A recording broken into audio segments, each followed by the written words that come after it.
रनौत ने पूरी महाराष्ट्र सरकार को हिलाकर रख दिया है। क्या शिवसेना, क्या संजय राउत और क्या उद्धव सरकार, तीनों के हर वार पर कंगना रनौत जबरदस्त पलटवार कर रही हैं।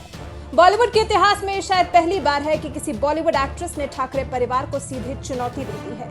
शायद इसी बात से बौखलाई उद्धव सरकार अब कंगना रनौत के दफ्तर को गिराकर अपनी खिसियाहट दिखा रही है।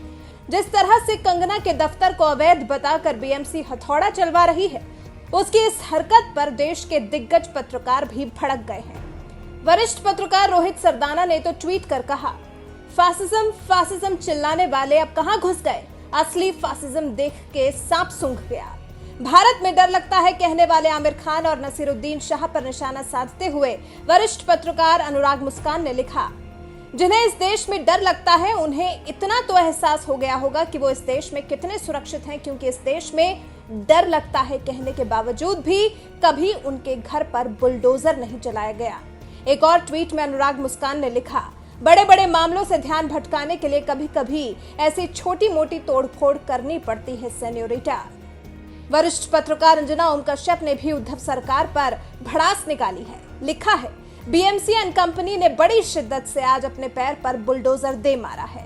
अब अभिव्यक्ति की आजादी मुंबई की सड़कों पर किसी गड्ढे में मिलेगी आपको। पत्रकार रुबिका लियाकत ने ट्वीट कर कहा, वह बीएमसी गजब मुस्तैदी दिखाई है। अब मुंबई में जलभराव नहीं होगा, ट्रैफिक जाम नहीं होगा, सारे गड्ढे भर जाएंगे।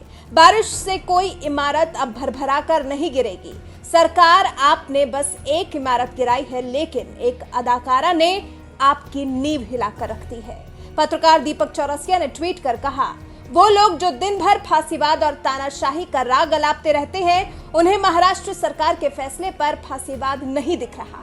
कंगना रनौत के घर पर बुलडोजर चलना मतलब एक महिला से डरकर पूरी सरकार हिल रही है।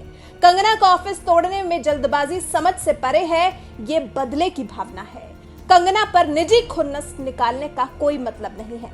पत्रकार दीपक चौरसिया ने पूछा, क्या बाला साहेब की सोच और सपनों पर बुलडोजर चला है? कैंडल मार्च गैंग कहां है? शायद सुकून से सो रहा होगा। ये विशुद्ध सरकारी बदला है। कंगना रनौत का मणिकर्णिका फिल्म्स प्राइवेट लिमिटेड नाम से ये ऑफिस ग्राउंड फ्लोर के साथ 2 फ्लोर ऊपर तक बना है। जब बीएमसी ने ऑफिस के निर्माण का ढांचा देखा तो पाया कि ये 1970 के रिकॉर्ड में शामिल है। बीएमसी का आरोप है कि ऑफिस के निर्माण के दौरान कई उल्लंघन किए गए हैं, कई जगहों को गलत तरीके से बढ़ाया गया है। बीएमसी भले ही तमाम तरह की खामियां गिनाकर कंगना के दफ्तर में तोड़फोड़ कर रही हो, लेकिन इसे उद्धव सरकार की निजी खुन्नस के तौर पर देखा जा रहा है, क्योंकि इससे पहले कंगना रनौत खुलेआम उद्धव सरकार को चैलेंज देकर 9 सितंबर को मुंबई आने की बात कह चुकी थी।